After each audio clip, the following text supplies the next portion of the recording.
Okay, so most of the parents here are already aware of the general concerns that children with Down syndrome have.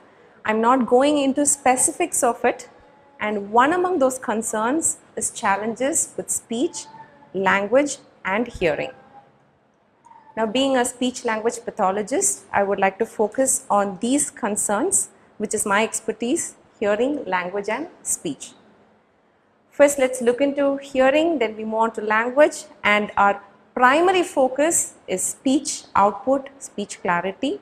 We will go into that. So, we'll start with hearing first. So, what you hear is what you speak. Now, if I tell a child to say ah, and a child hears ah, he says ah. But when I say ah, my mouth is in an open posture, and the child hears it as ah. The child will say ah. But if the child has a concern with hearing, where he cannot differentiate ah and ah, same open mouth posture, it is definitely going to be difficult for the child to come out with words. Okay, and what you hear is what you think. You say you're a good child, you think, oh, I'm good. You say, I feel like eating, you think, okay, that person is going to eat. But when I say eat, if the child hears it as read, it makes a whole lot of a difference. And what you hear is what you understand. So if I say I want to read and the child hears I want to eat, and I'm here reading and the child thinks I'm going to eat, it's going to be totally confusing. So it's very important that every child who has a speech concern, be it Down syndrome or not Down syndrome, to essentially have their hearing evaluated. And most often in children with Down syndrome, we tend to miss a hearing loss because they have a middle, I would put it more simpler, they have a very moderate hearing loss, most of them. So when you speak loudly, or my speech now, or anybody's speech for that matter, when we casually communicate, it's already 60 decibels. But a normal hearing sensitivity is less than 15 decibels. So I think I will, okay. I thought I'll move around and talk so you guys won't go to sleep, but then I have to stay put here. Thank you, ma'am. Okay. So if a child has a moderate hearing loss, we tend to miss it very easily, because my 60 dB HL, 60 dB NHL is the level at which a child or an individual with moderate hearing loss is going to hear, right? So a normal hearing is less than 15 decibels. So that's where your sir, z, all these differences come. Now these are missed out in children who have a moderate hearing loss. So it is very essential that you do a hearing evaluation. A detailed, in-depth hearing evaluation is a must. And sometimes, hi Manasvi, hi. We'll meet later. Okay, so detailed hearing evaluation is a must before we move on into speech and language therapy. Sometimes you will be advised to use a hearing aid, and most often when I see parents coming for a hearing evaluation, it is difficult to hear that your child has a hearing loss, but we need to go to the next level. We cannot stay there and sulk. Your next level is what? You have a eye problem, you wear glasses. You have a hearing problem, you wear hearing aids. So it is best to go into it at the earliest, because your child will not miss out on their critical stage of development, which is less than 5 years of age. So far what we've covered is all about hearing.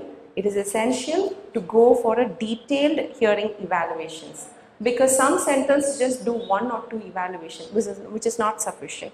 You have to go through a detailed, thorough evaluation of the outer ear. We have a middle ear and we have an inner ear, and we have nerve endings from the inner ear to the brain.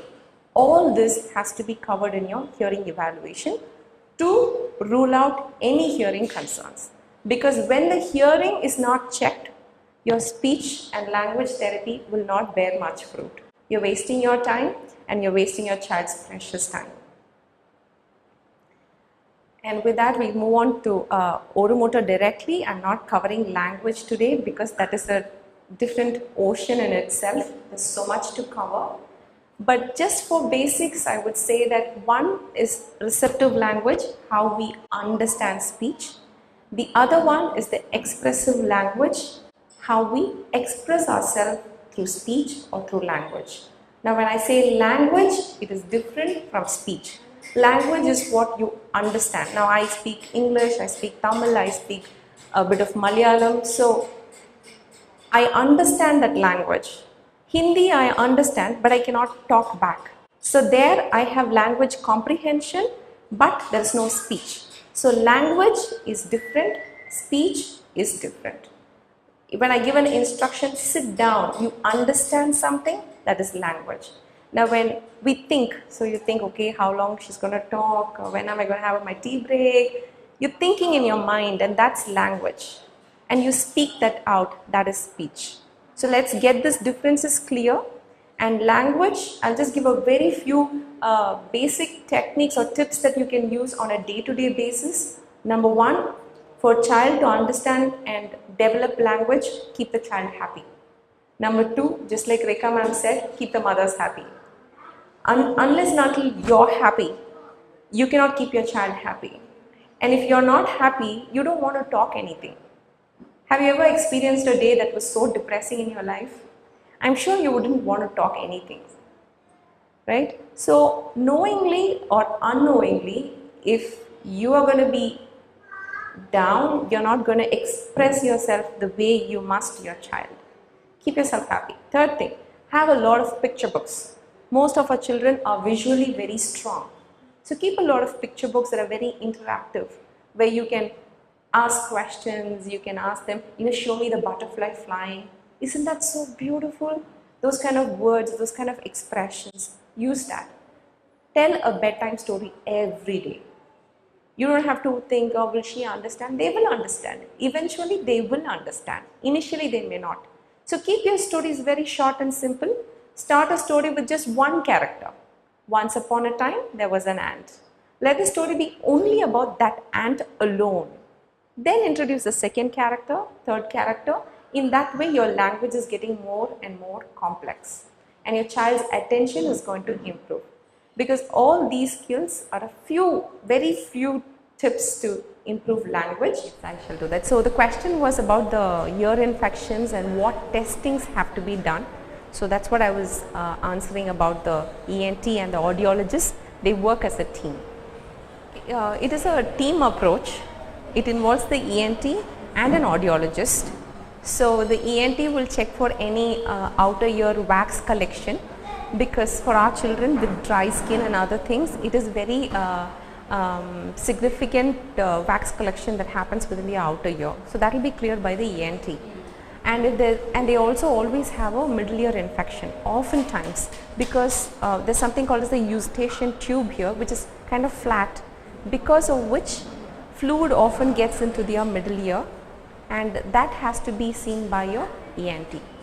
Sometimes they have to drain it out. And then you will have to go to an audiologist to do the hearing tests, wherein they will test using a audiometer, they will test using something for the middle ear, there is instruments to check the inner ear and the nerves from there on. So it's a team approach.